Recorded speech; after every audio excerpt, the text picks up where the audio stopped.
ঘরের ফার্নিচার পুরনো হয় তাকে আমরা ফেলে দিই, নতুন ফার্নিচার আনি, কিন্তু তাই বলে ঘরের বউ যে পুরনো হয় এটা তো বিশ্বাস করা যায় না।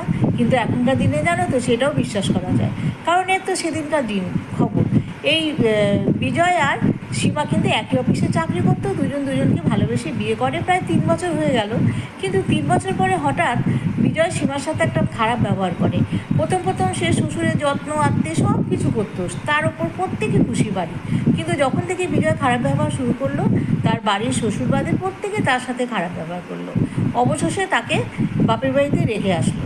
সে কোনো দোষ করেনি, অথচ সে বাপের বাড়ি পড়ে আছে। তখন তার বাবা মা কী করলো, তাকে অন্য জায়গায় বিয়ে দিয়ে দিল। এখন কিন্তু সে খুব সুখে আছে, এমনকি বিজয় তাকে ডিভোর্সে দিয়ে দিয়েছিল, যার জন্যে বিয়েটা সম্ভব হলো অন্য জায়গায়। কিন্তু দিন না যেতেই তাদের বিজয়দের বাড়ির অবস্থা একদম পড়ে গেল। তার বাবা ঠিকমতো ওষুধ না পেয়ে অসুস্থ হয়ে গেল, তার মায়ের হাতের রান্না কারুর ভালো লাগছে না, তার একটা বোন ছিল সেও সারাদিন অসুস্থ হয়ে বিছানায় শুয়ে শুয়ে মরেই গেল। দেখো, ঘরের লক্ষ্মীকে তাড়ালে না এরকমই হয়, কোনো সময় এই কাজ যেন কেউ না করে।